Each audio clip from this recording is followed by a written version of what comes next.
Greetings and welcome, everybody, to this week's episode of the UC Weekly News.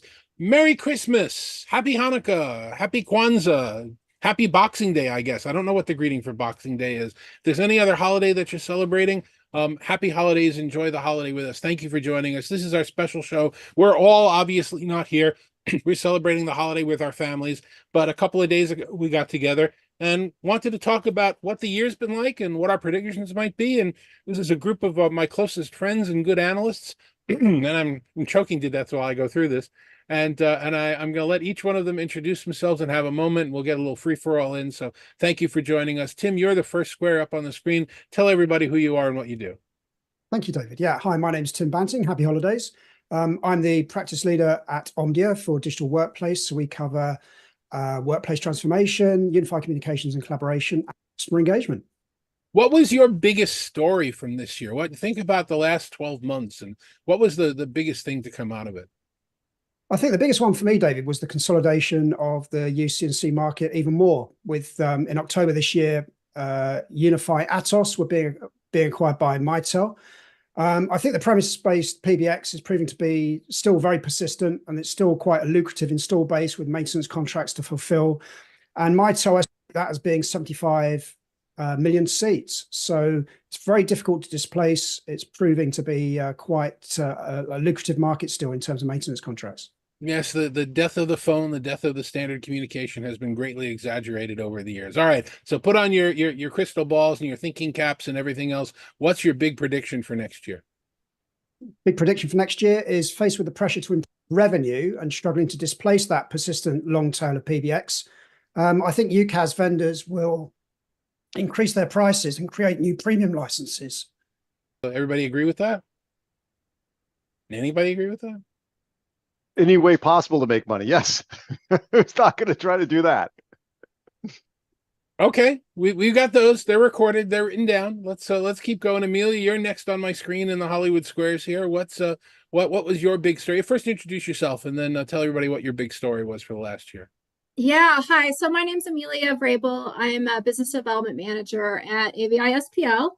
And obviously, we're a large global audiovisual system integrator, but I work as part of our UCC team. So we're really, facilitating engagements across the whole stack, everything from conference rooms to, phone, contact center, and all the collaboration tools. So, we're here to really maintain expertise on some of our key platforms and understand how we can better, enable our customers to be more successful. So, gosh, yeah, lots of stories, honestly. And I know, obviously artificial intelligence has been a huge focus, but really in terms of, how it's implemented into all the different software platforms, and not only from, just how can we make the actual meetings more equitable, but also how do we take better notes in the meeting with the meeting summaries and the chapters. And I think we're just sort of starting to use this and starting to understand how this can be implemented as we move forward. Okay, definitely a big story. It's AI is taking over the world. If you listen to people, I think it's a bit more hype than reality. But I hear you. What about for next year? What do you think is going to be the big deal? Well, I think I've talked to you a lot about just this whole return to office, return to work. Obviously we've talked about this a lot. I hope we stop using the word return in 2024 and we actually start to look forward, because gosh, what are we returning to? 2019 is 5 years ago if we look into next year, right? So I think we have a lot of opportunity to say, let's take stock of where we are with the tools we have, the roles we need to fill, and move forward and stop saying return to office or return to work or return to anything, because we have a lot of opportunity to look ahead. And so I hope we do that in 2024. And it'll be really interesting to see where we are at this time next year as well. So, yeah. Sounds like a good point. Anybody disagree or agree or want to give some kudos there?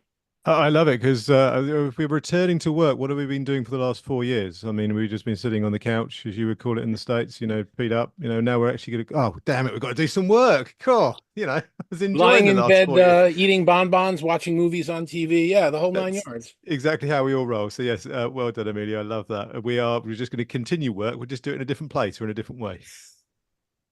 I think Yeah, what I we will agree. do, sorry, I just very quickly, I think what we will do is start looking at different ways to measure people and look at the output rather than the place that they work, which will be quite interesting because I think too many companies look at whether or not your backside's on a seat in the office and assume that you're working. So I'm hoping that people will be judged by their output finally.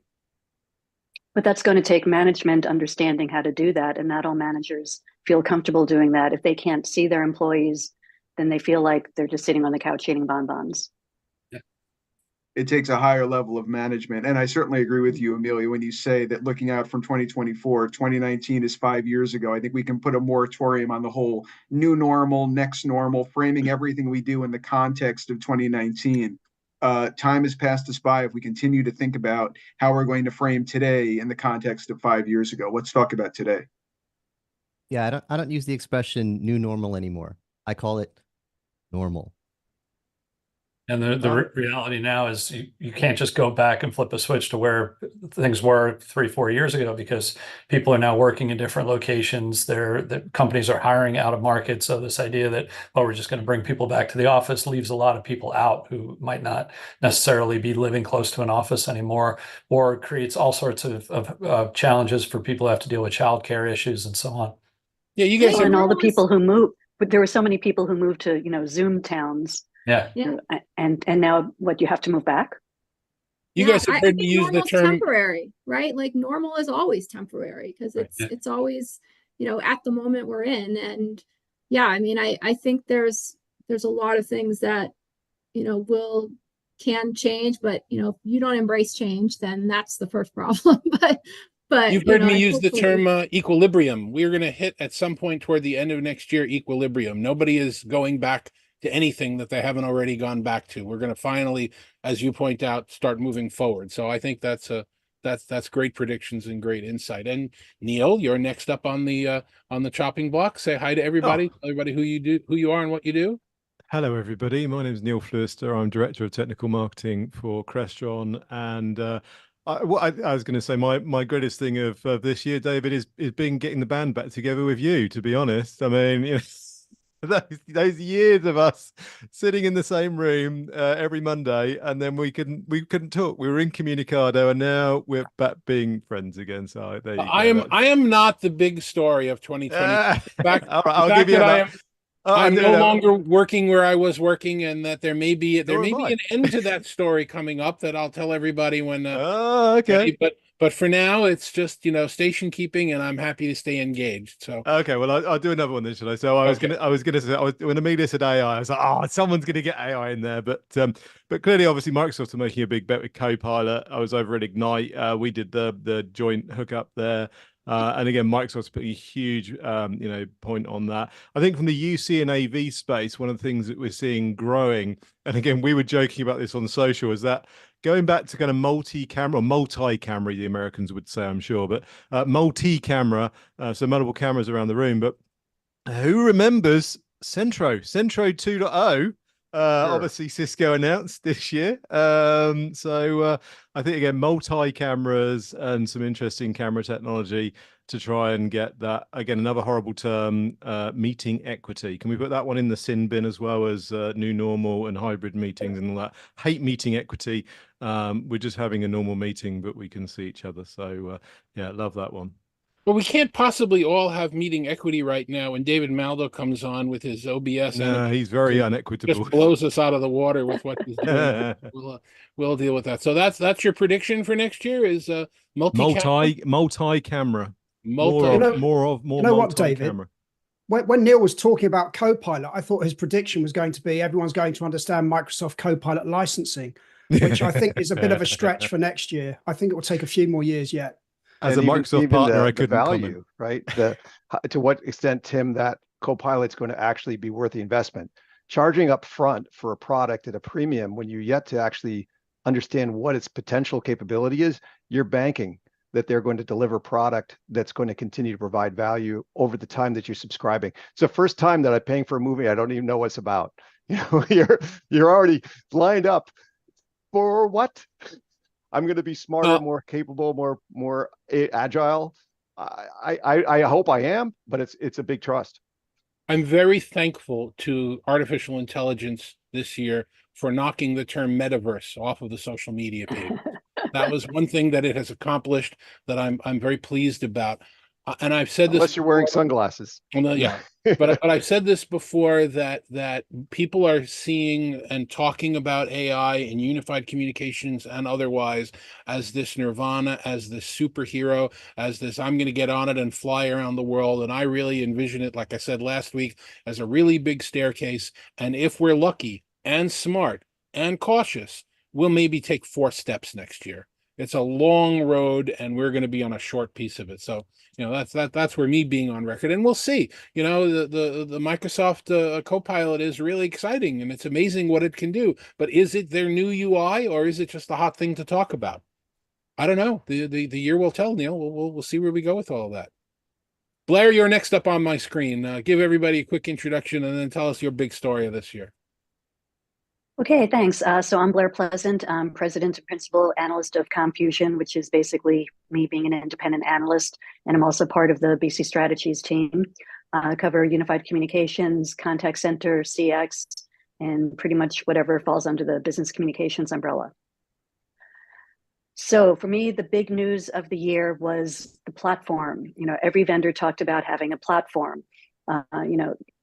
Zoom, Microsoft, Cisco, RingCentral, all the players talked about, I'm not just a UC vendor, I'm a platform player. So it makes it easier to bring in, third-party apps and also bring in together all of the vendors' own apps. And they all added on to their platforms. They added webinar, event capabilities, Zoom added docs and calendar and email. They keep adding more O's to the Zoom logo. And of course, contact center is a big part of that. All the vendors adding on contact center capabilities, well, all but one. And that leads into my prediction, which is, I think, we've been saying this every year, but I think 2024 is going to be the year that Microsoft does do more with contact center. And I don't think it's going to be on the team side. I think it's going to be more on the dynamic side and, also bringing in Azure, however you pronounce it.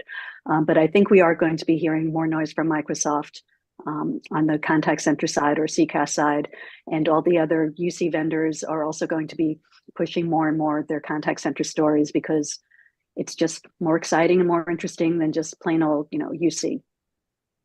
It's interesting. You guys follow this probably more closely than I do. Didn't Microsoft just make an announcement that they're working with a partner that they've cleared the VoIP hurdle in India?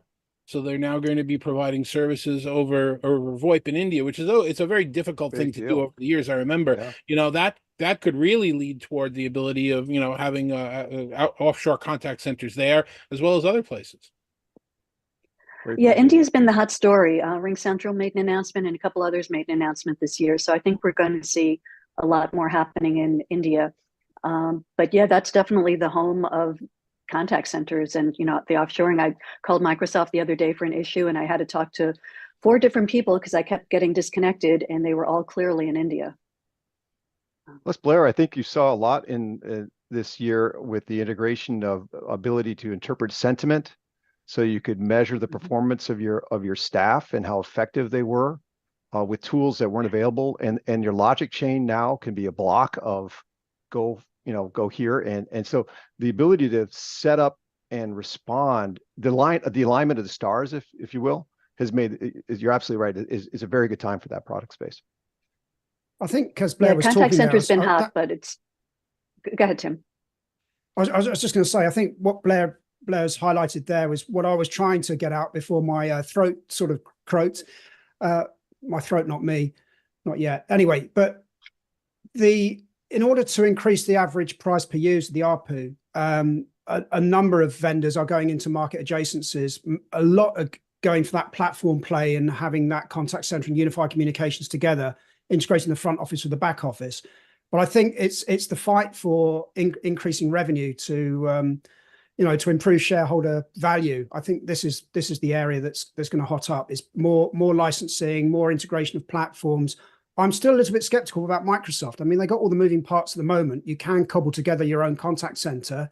You can have voice-enabled queuing on Teams channels, but I'm still not sure whether or not they've got their business units aligned so that they can make this fly. It'll be an interesting one to watch.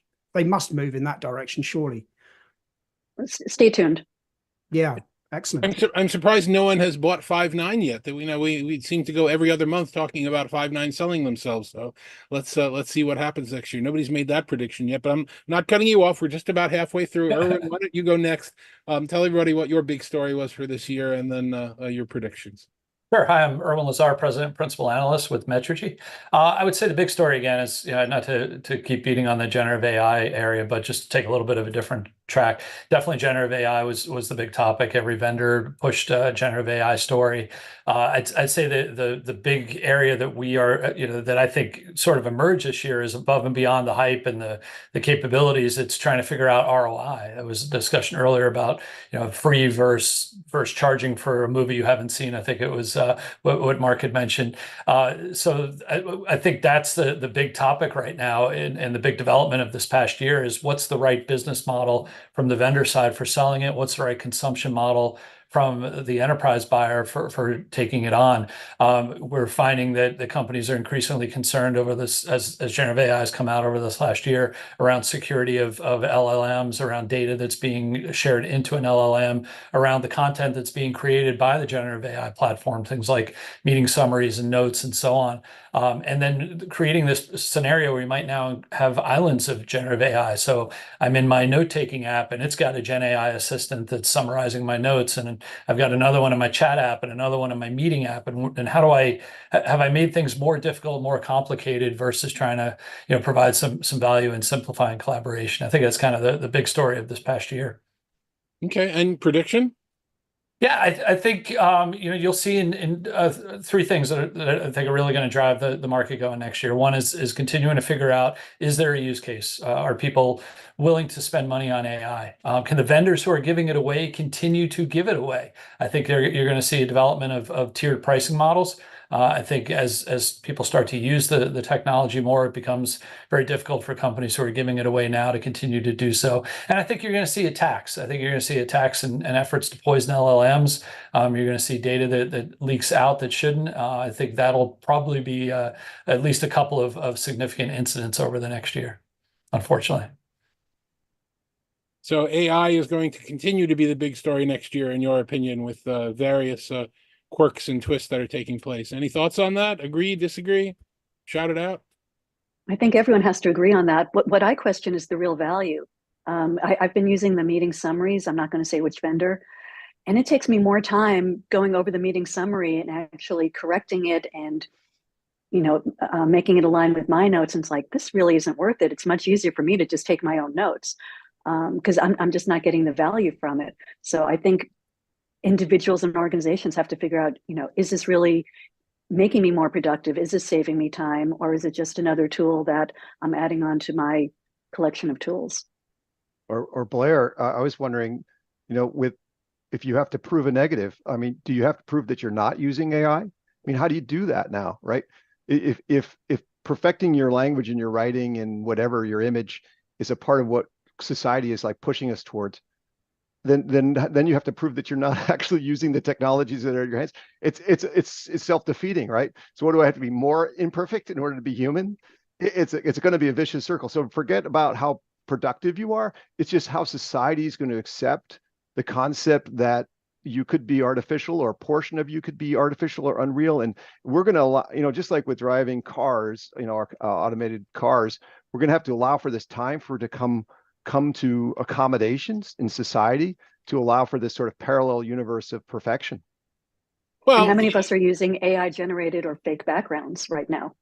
The interesting thing with Irwin pointing out that it's islands is everybody's experience of AI may be different because everybody's using a different entry point toward it. Some people may be using the UC summaries, the meeting summaries. Some people may be going to Bard or to ChatGPT, which is, dated. It's X years old. Some people may be using the paid version. We were all going to get different experiences because we all have a different entry point.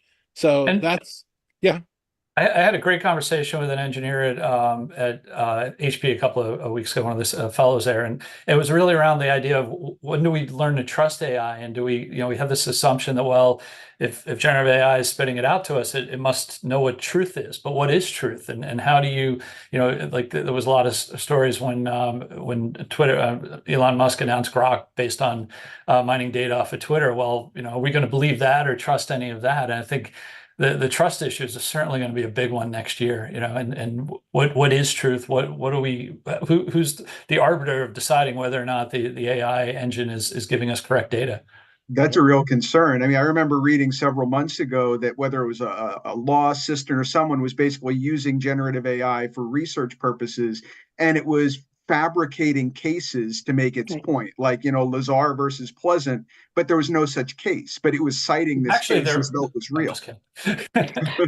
but he actually did ask the AI, are these real? And the AI came back and said yes, even though it wasn't. Yep. So you're not going to lose your job to AI. You're going to lose your job to somebody who knows AI better than you do. That's the other expression that's going on. Mark, you're up. Mark Peterson, tell everybody who you are, what you do, and go into your big story of the year. Oh, okay. I'm Mark Peterson. I lead the audiovisual practice at Shen Milsman Wilkie, and we are a technology consulting firm and pure consulting firm. And we help customers sort of navigate and select and implement technologies, including unified collaboration, video conferencing, and multimedia video conferencing, security, IT, acoustics. And I also do analysis of and trends in the industry as well. Since we went into the AI space already, I'm going to choose a different one on my list because, someone's going to pick these, but I'm going to go back to Zoom. And I think we got John on the call. I hope it's okay to say this. I thought the story of the year that was a pivotal moment when Zoom announced the return of the employees, saying that they need to have, in order to build collaborative products, that they for new ways of working, employees need to experience the pain firsthand. And I was going, this was a catalyst moment, in my opinion, because first of all, I don't think it needed to be coming from, they could have waited a year. It would have made more sense in 2024 than still in 2023. You've seen a tsunami of Microsoft Teams implementation. It just is stunning. I was just on a call with Logitech on what they're selling their appliance for and what products. It's significant. Sorry, John, but it also is indicating, I think, a transition of what we're going to see in the space for the next year. So that's my my first one, and then my prediction, David, is that the race to the bottom that we've seen with video bars over the last year and other products is going to shift into the year of sustainability. I'm hearing more companies, and I'm super on board with the messaging and importance of creating products that are sustainable. And the problem is we don't have clear definitions of what those are. We don't have metrics to be able to do them. But because the race to the bottom is a price thing, this is another opportunity for manufacturers to create a value proposition that aligns with customer demand. And when I'm talking with architects and with customers, they are looking for an association and a branding and a message that aligns with their mission. So I believe it's going to be the year of sustainability. The following year is going to be the year of circularity, which, if you don't know that one, that's going to be coming. That's going to be a very hot term in a while. I mean, it's going to make sense, I think, in a while, but it's harder to get around. So I hope we have in our industry an opportunity as leaders in this space to start to define what sustainability means and share the importance of that, so that we can support manufacturers and products that are doing that. Well, Mark, I'll share with you that the IMCCA had begun a conversation with TCO, who's one of the global sustainability organizations, to try and create a sustainability metric for video conferencing specifically. And there was a lot of interest on both sides, and we may still do it. Ken Scatoro, who many of you know is with Yorktel, it was given the new title of Chief Sustainability Officer, and we were going to try and move forward to get into their next generation. The reality is, and I hate to say this, that all the tech layoffs, including mine, kind of put a kibosh on that. situation. All the people that were working on trying to create sustainability at the various organizations we were talking to are no longer working at those various organizations. So I think we are in a bit of a nosedive around what's going on in technology companies and Wall Street. I think it's a bad situation where companies that are not just profitable, but wildly profitable, exceedingly profitable in the millions and billions are talking about cutting heads because it pleases Wall Street and the stock market numbers go up. I think we're going to have to get out of that mode and start talking about doing things for the good of mankind again in order for that sustainability story to be important. Wasn't David, just remind me, because obviously I'm over the water here, but wasn't the SEC looking at ESG regulations and looking at how climate emissions should be part of SEC filings? ESG and DEI have been very debated over the last couple of months right now in the business sectors. There are a lot of people that have been talking about we shouldn't be going down that route. We should be letting capitalists be capitalists. I didn't know. I don't know of an SEC rule. Some of the other guys might, but I know that it's been hotly debated. Izzy, you're up next. Tell everybody who you are, what you do, and let's get your big story of the year. Awesome. My name is Izzy Demara. I'm the marketing manager at RoomReady. RoomReady is an audiovisual integration company, and we specialize in video conferencing spaces for large companies. So one of the big things that I have seen this year in our world is, I know in late 2022, Cisco announced that they would be, releasing their devices to be Microsoft Teams certified. And now we're seeing some of those devices in the market. And I think seeing two big players in Cisco and Microsoft kind of team up instead of, stay separate, it was pretty big. And I think that kind of ties into the interoperability and themes that we've seen across the collaboration and, communications world. So that's my hot take on the, biggest thing I've seen so far in 2023. And for 2024, I think that this is going to be the year that companies stop waffling back and forth between return to office, hybrid. I think companies are kind of start to embrace the hybrid. I know hybrid work, return to office, these are all, terms that Neil said are in the sin bin, and they certainly are. But I think we're going to see a lot of companies this year start to reduce their real estate footprints and invest in, offices that, are magnets for their employees, that's going to attract people to want to come in, but also offer that flexibility for employees to work remote. I think employee experience is going to be huge for 2024. And I think we're going to see a lot of companies really embrace collaboration. And I think all of the new AI and developments, meeting equity again in the sin bin. But I think those are things that are really going to take center stage for us in 2024. Good point. Anybody have thoughts on that? Yeah, I mean, I agree. This is kind of goes back to my, I don't like the word return, right? Because we need to be building offices for, or spaces, really. I don't even like the word offices. Really, it's spaces for people to come together to do productive work. And also it will probably require us even more so. I know some people have already started to do this, but to really think about, when do I need to have a meeting versus when do I need to send a chat versus when is this a channel versus now we have lots of different ways that we can communicate information, and some of it needs to be asynchronous and some of it doesn't. Some of it needs discussion. But to be fair, I think not too many people are really mindfully thinking, is this the best way to communicate this message? Because if they are thinking that, I'm not seeing that. So I think that people really need to take a step back and, really, if you were to look at your calendar and reevaluate what on there that's meetings, how often should they really happen? Should they happen at all? Do we have the right attendees here? That really starts to help drive the direction of, when we are in an office for a meeting, what's actually being accomplished.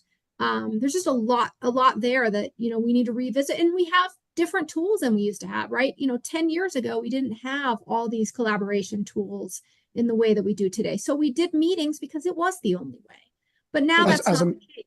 So as you're talking there, Amelia, I think the industry has over-rotated on meetings, and I'm very encouraged by Zoom Docs, by Microsoft Loop, by Notion, and others that allow you to work across time zone in a distributed fashion asynchronously. So maybe I should have had a prediction that those sorts of tools will be used more, and hopefully we can do away with meaningless meetings, because my word, we could get back to some productive time if we limited or thought carefully about the meetings that we're involved in. Well, does anybody else struggle like I do with how you communicate with various different people? I mean, I look at the screen now, I'm looking at, 10, 11, 12 people at one time, and I communicate with you guys on WhatsApp, on Zoom chat, on Microsoft Teams, via email. Tim, you and I chat on Messenger, Facebook Messenger sometimes. It's very difficult to kind of remember what the old message was, where it came from, and how do you reply to it. It's something that really needs to be brought together that hasn't. It's notification overload. Yeah, we deal with that.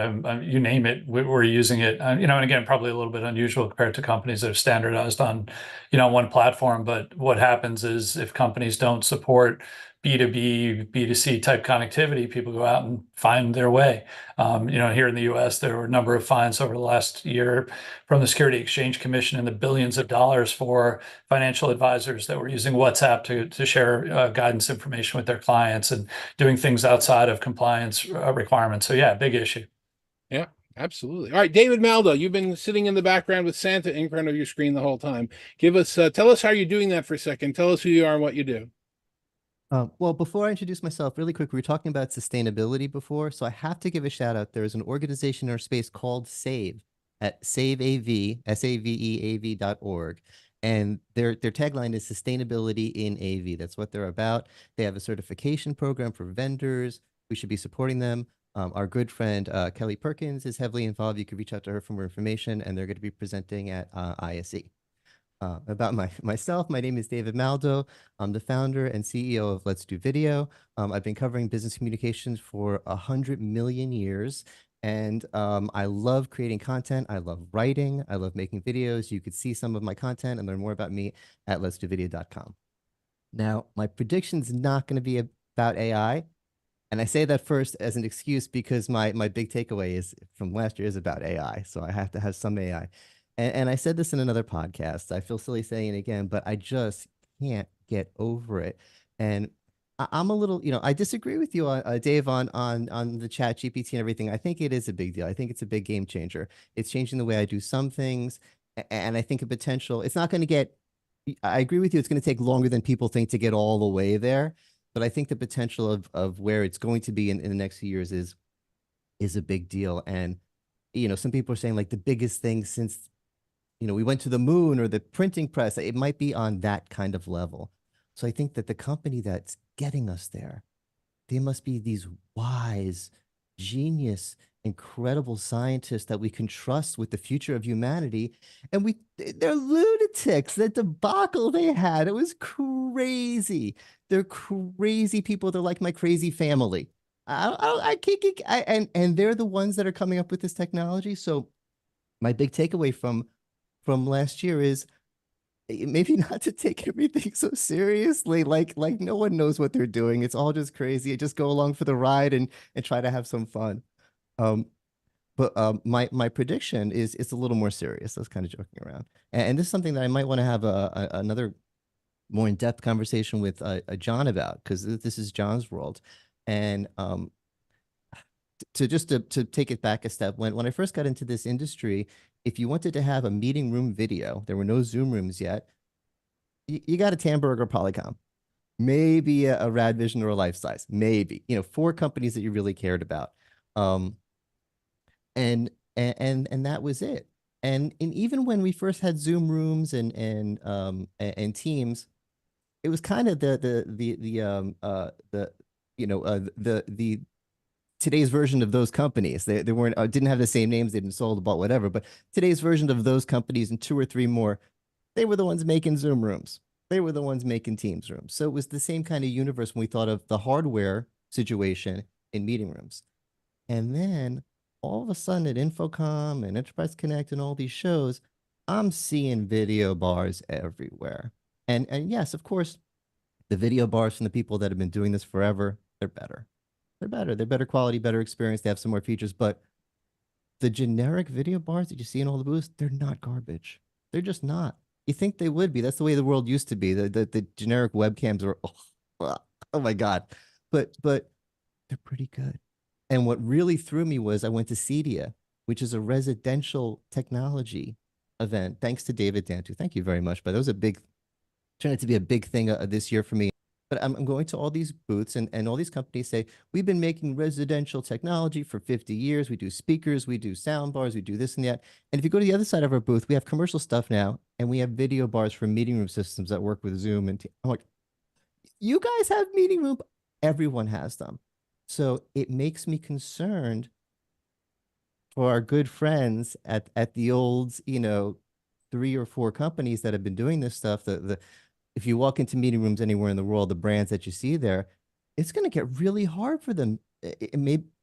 Maybe I'm misreading them, and maybe it's like, no, everyone's going to still buy those 3 or 4 companies. All these other companies, I think they wouldn't have them at the booths if they weren't selling them. I think all these companies are selling these video bars. I think things just are about to get really hard for the traditional hardware market.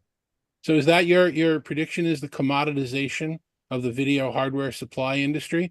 I mean, I shouldn't really be the one to comment about companies commoditizing and getting rid of their brain power. That's really not something I should talk about. I don't know if anybody else agrees with that comment. Well, you see more and more happening on the software side, right? So, the more that happens, the more that's developed, then the less that's required of the hardware. You always need some sort of hardware, right? Because a software can't be a camera. A software can't take that analog input in, right? Something has to do that. But the more that the software is able to handle, then the less complex that interface device needs to be. And that's why you see the entry being easier, right, for more and more companies to get into that. So, and I don't think that's going to change. I don't think the software development's going to stall. If anything, that's going to accelerate, if you ask me. But, we've got other people here too, like John, who can talk more of that probably. And when you get it's a good point, Amelia, and a great topic, David.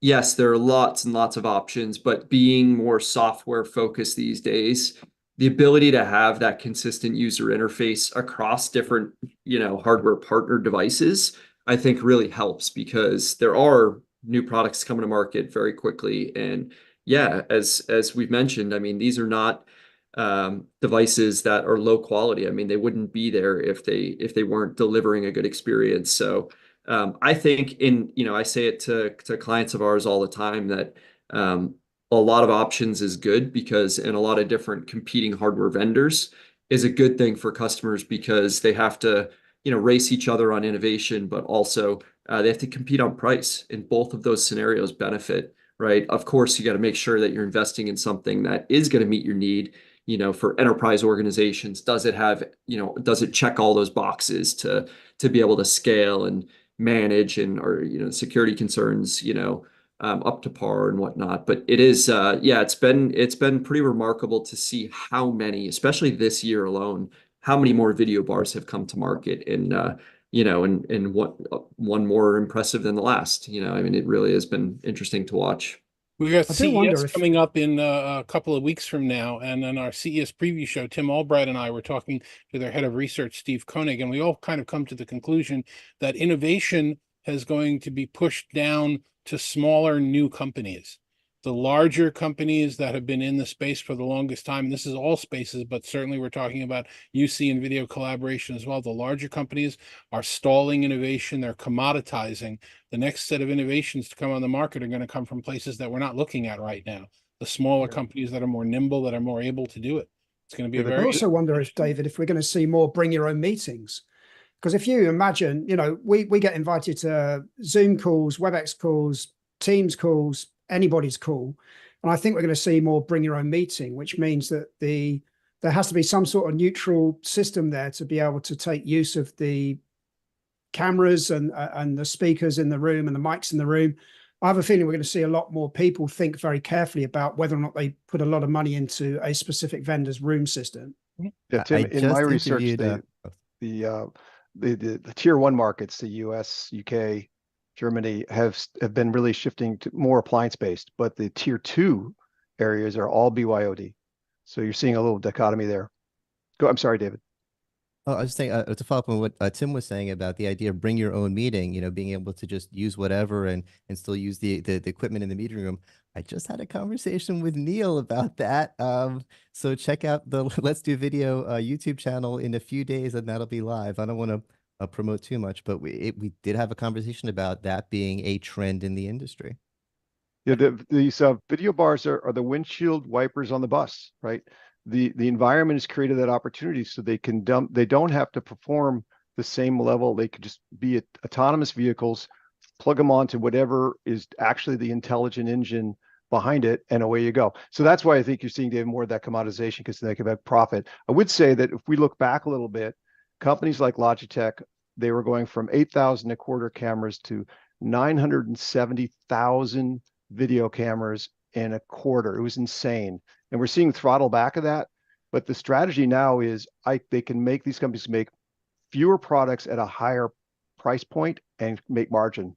Well, a lot of companies, Mark, saw that high point during the pandemic, and their business people said, wow, that's our new high point. Let's set our bar there. And they're not hitting those numbers, and they're struggling with it. So, and why would you pull out your bar, right? You're not going to throw this stuff away tomorrow. You're going to keep it as long as you can. So your ability to measure adoption is really skewed by where you are in your product life cycle. And the last point on that is I just bought my wife's car some new windshield wipers at Costco for about $7.99 each. So the commoditization of the windshield wiper on the bus is just going to continue. Dan Ferrisi. Dan, tell everybody who you are, what you do, and let's hear your big story of last year. Sure. My name is Dan Ferrisi. I'm Group Editor, Commercial and Security with Emerald. Emerald produces shows like CEDIA Expo and Commercial Integrator Expo, and I have oversight over Commercial Integrator, the publication, and security sales and integration. So obviously, you keep hearing the name integration. That's kind of where my world is. We exist to help integrators run their businesses better. People read CI so they can learn how to optimize their integration operations. Same with security sales and integration. So naturally, that's kind of the lens through which I look at this question. For me, the biggest story, for integrators, the biggest story of 2023 was the talent shortage, the labor shortage for people in our industry. When we do our own surveys and we ask them, what is the biggest thing encumbering or hindering your business? They don't say it's inflation. They don't say it's interest rates. They don't say it's supply chain, component availability. They say we don't have enough qualified candidates to fill our technician roles. It's inhibiting our ability to burn through our backlog and make sure that we can execute on the projects that we're trying to execute on. And I think that is the biggest story for integrators of 2023, that is far and away the biggest challenge encumbering their businesses. I think my hopeful prediction, is that we're going to see a significant improvement in having a mindful pipeline into our industry that will help nurture some of those qualified candidates. I'm really impressed with what George Chaco and Rich Miller are doing at Pace University. They have an AV minor right now. They're going to be working over the next couple of years to do an AV major. I think that's something that could really spill out and be a template for lots of other universities and institutes of higher learning. I will also say some vendors like Crestron, for example, are trying to reach out and get their content onto college campuses. I know Crestron is working with Sheffield Institute, Lincoln Technical Institute, some others to try to get their content, and not just, like programming and training, but actually design, installation, a real curriculum into some of these institutions. And I think if we can execute on that collectively as an industry and have a more mindful path into our industry, as opposed to people falling into it through tangential industries or this happened or that happened, all of us would benefit from that, as opposed to just hoping to luck into having the next superstars among us. Any thoughts from anyone? I'm waiting for the 50 under 50 because I'm too old for the 40 under 40. So every year I see all these young people and I'm like, well, come on, I need the 50 under 50. Well, we'll give a shout out to Nancy, who came up with the idea of the Living Legends. So we've got Legends of AV being done, and maybe someday, if you work hard, you could be one of those legends. One day I could, I'll try my best. I'll mention it to the other legends and see if we're interested in having you join the club. Yeah.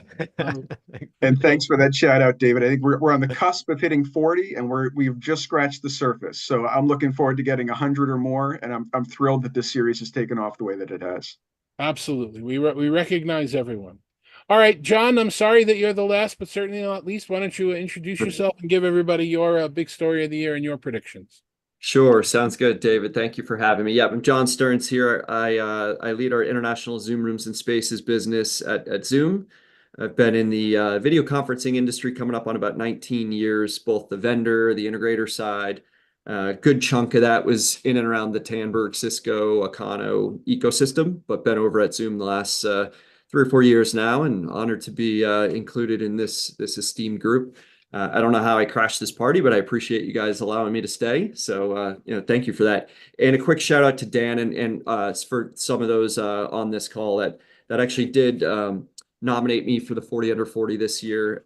So I really appreciate that. My last year of eligibility, so I squeezed it in right before I age out. So I really appreciate that. In terms of top story for the year, of course, buzzword was AI. It's like you hear it, whatever the new buzzword is at Enterprise Connect every year, you just got to hear it over and over and over. But I do think that it is, a pretty substantial topic that, for good reason, is top of mind and being discussed all over the place. I do agree with, I think it was Tim and Irwin that talked about the story around that is, whether or not this is going to be something that's going to be a standalone license with its associated premium pricing, or are we going to see more and more of this included as table stakes into existing products, right? I think some are drawing a line in the sand on that. So that's going to be interesting to see, who stays on which side and, and where that industry ends up, just in general with that mindset. Last top story here, I did have an opportunity. I love going out to visit customers, and I did have an opportunity to visit with a financial customer in the Boston area, and checked out their boardroom, which ended up winning an award for the best meeting room project of the year. So shout out to Amelia and the AVI SPL team. One of the best boardrooms I've ever seen. Just a remarkable project there. So that was really cool to me. In terms of predictions, of course, there's lots of predictions associated with AI. And I do think what we'll see this year is whether or not this is going to, be practical and usable, right? There's all sorts of capabilities. I think everyone is in an arms race to talk about what they can do right now. But if that isn't actually resulting in productivity improvements, then I don't know how much people are going to use this. So I think we're going to start to see this really categorized and focused around usability. So I think that's a big one there. The other topic that came up, and I think Izzy talked about it, I think David mentioned it, and I think a bunch of people chimed in here, is just interoperability. We have to move forward as an industry in 2024. I feel like we've stalled a little bit there. We're seeing progress in certain areas, but this is a topic I've been passionate about for quite some time. And I think certain experiences are not moving along as quick as they need to, right? And end users and customers and CIOs are saying, it's tough to answer when they say, hey, I have my phone, I can load up 5 different meeting apps. I've got 5 different meeting apps loaded up on my laptop. So why can I join from these devices, but from rooms, it's not as easy, right? And we have to have an answer for that moving into next year, because the direct guest joins and the web client experiences, again, are just not delivering enough of the native features. So I really think that's going to start to come to a head this year. And I think that there'll be, a lot of pressure to start delivering on more native experiences. We have to get there, right? We can't be here a year later, from now saying that we still have this watered down interop experience going from one room system to a different platform. This is the modern world. Everyone uses multiple meeting platforms internally. They have to join externally. So I do think that this is going to be a big prediction that I think it's going to be one of the biggest years in terms of interop improvement in quite some time. John, you've heard me say before that 100 years from now, we're all going to be in self-driving cars and robots will be performing surgery in hospitals, and we'll still be arguing about interoperability. Yeah. It's because it's not a technical problem, it's a business problem. If I haven't said it before, because I've been employed by companies that don't want to say it, I'll say it point blank out right now. Device interoperability exists in everyone's labs. The reason why you don't have it on the product is because the platform manufacturers don't want to enable it. They want to keep you in their walled garden. So, maybe we'll get past that business problem and have it out there, and the things in the labs will come out, but only if end users demand it. And as you guys have all pointed out, there are going to be so many video bars out there and so many devices, and it's so commoditized, somebody's going to come out with it. And the first one or two or three will probably be yelled at by the platforms. But if it's a flood and people buy them, the platforms will have to give in, and it'll be like your mobile phone. Green bubbles and blue bubbles, right? Exactly. Right. You're going to be you're going to have different experience based on, you know, whether or not you have an authorized client with a room license on the device, or whether you're just going in through a, you know, web browser type interface. Yep. It might be just anecdotal, but I hear story after story from end users about meeting rooms that have a Zoom room system, and a Teams room system. Two separate cameras, two separate meeting boards. And every time I hear one of those stories, I feel like we've failed as an industry. Yep. Yeah, I'm thinking that they're going to look at what product's going to give them the most productivity with this AI change, and the more it gets able to make money for the company, and they'll double down on that. And I think what's missing, David, in this space, and just to mention this, when you've typed into a chat conversation, you have to use your keyboard. There's no little microphone, little button. I can't talk, and then I can't share. Why don't, once we get to a point where we can bring that intelligence into the meeting and iterate off of a conversation with an intelligent language model, that's, I think, where it's going to be really impactful. No one's made it yet, but as soon as we can start to increase, ask the questions into the group, everyone hears the answer, and then everyone can respond. They're starting to do that into the collaboration boards, so you can shuffle the deck of what people were adding and contributing to to TAC boards. But that's I think going to be really important for our industry, and I think that's going to pave the way, not interoperability, but business productivity based upon the artificial intelligence that's inserted into the product. Okay, we've got about 5 minutes left of our time here. Was there any topic that should have been brought up? Anything we forgot to talk about? Anyone have anything they want to add? Did we mention generative AI? I think we did once. Well, so we talked about Microsoft Copilot, but I think the fact is that everybody has a Copilot, and they call it different things. Copilot kind of became, the generic, it is a generic name, although Microsoft is using a lot, and some of us associated with Microsoft, but, Salesforce Einstein Copilot, NICE, and, the contact center side, they've got like 3 different Copilots. So every vendor has their own Copilot now, or assistant, companions, they all have different names, but I think this really was the year of the Copilot. And I think next year we're going to see the battle of the Copilots to really see which one provides, the bang for the buck, which one figures out the pricing, which we talked about. But, every vendor is going to have their own Copilot, and it's going to be very confusing, but, hopefully it'll add some value. I hope you'll also see the era of the APIs that allow data exchange between Copilots. So, Zoom, for example, and Microsoft being able to share data based with each other. I'm hoping you'll see that, but, probably as likely as what we were just talking about with respect to video interoperability. I'll tell you what my biggest disappointment of this year has been, and that's the fact that Microsoft Places didn't come out with their desk room reservation system, and pretty much most other vendors did. Because if there was ever any company that could have really maximized and sort of improved on the return to the office, hybrid work, or whatever you want to call it, the normal way of working, it should have been Microsoft. And it was a big miss for me. And I'm very disappointed that it didn't come out. And they were focusing on things like Maybelline filters and funky backgrounds and avatars and things like that. Things that are nice to play with, but things that haven't really got much business value. I'm seeing somebody develop a Leonardo DiCaprio "I'm a co-pilot" meme that we're going to be seeing a lot of from his movie Catch Me If You Can. That's really cool. All right, so please, everybody, stay under 30 seconds. We're going to go in backwards order. Give your friends, your family, your industry some holiday greetings. Under 30 seconds. John, start with you. Yeah, so I just want to thank all of you for contributing all the content throughout the year. This really makes an exciting industry. Our partners, our customers, our families.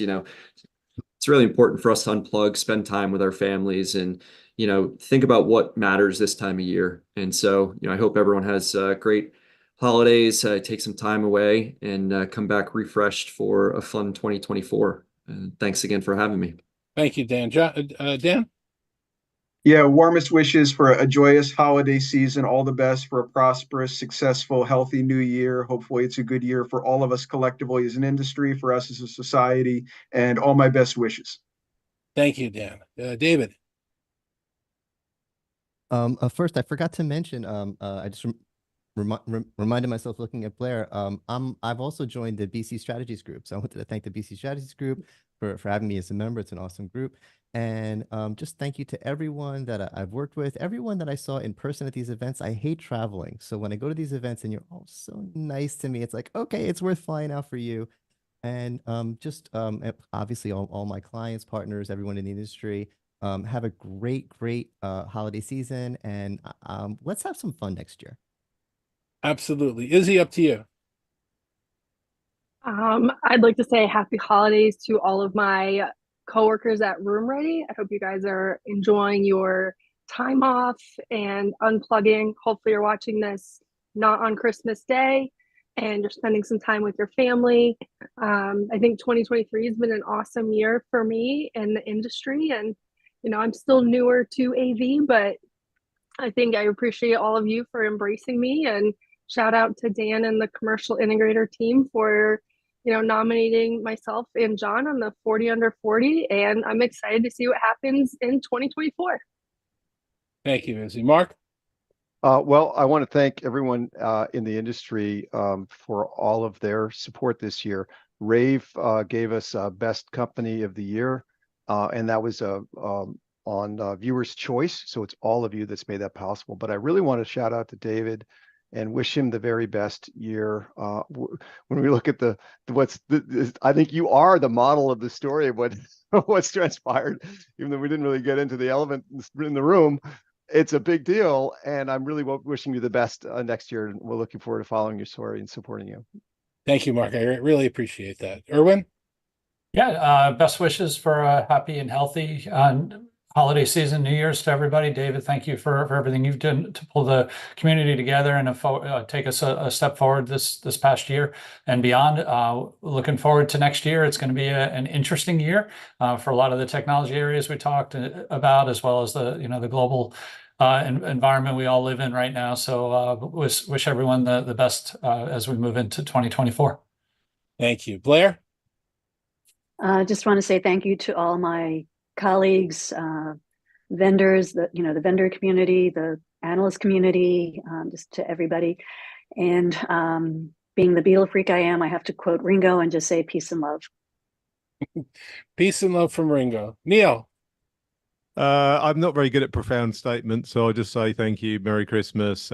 Thank you for all the support. I have no idea what I'm doing on this social media business. I just spam stuff against the wall and hope that stuff sticks. So thank you for supporting me. Let's be friends. I'm at ISE, Infocom, Enterprise Connect, all those things, and come say hi and drink and eat well over Christmas. Love you, David. Thank you, Neil. Appreciate it. Amelia?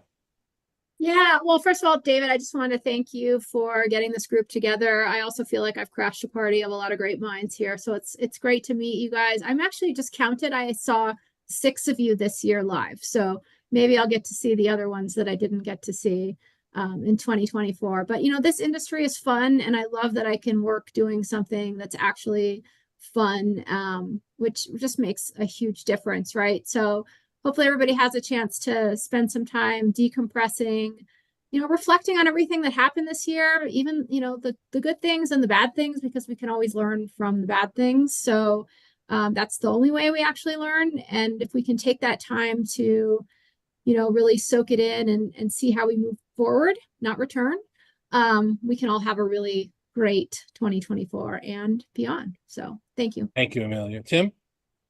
Yep. Thanks to my fellow analysts, vendors, clients, my team for the outstanding work that they've done, and the industry in general. It's been a great year. I hope the next year brings everyone health, happiness, and peace. Thank you very much. And my closeout for the year, I started tracking my career when I had my first internship at AT&T Corporate Television in 1978, which means in September of this year, I put it at 45 years. And I'm still going strong, and I appreciate it. I have parted ways with the company that I worked for the last 5 years. It was obviously their decision and not mine. But I have to tell you, there's a little bit of a Zuzu's pedals in my pocket, and It's a Wonderful Life story being written with how many people reached out to me. And hopefully I'll have some good news for everybody in the very near term. Until I have the closing chapter of that story, I'm not going to tell it, but I'm going to say thank you, everyone, for watching these webcasts, for staying with us, for the folks at the IMCCA and AV Nation TV, for continuing to give a voice to this, because there is an important part about keeping our community voice together. Thanks very much. Enjoy the holidays, and we'll see you either just before or just after CES. Take care. Thanks all.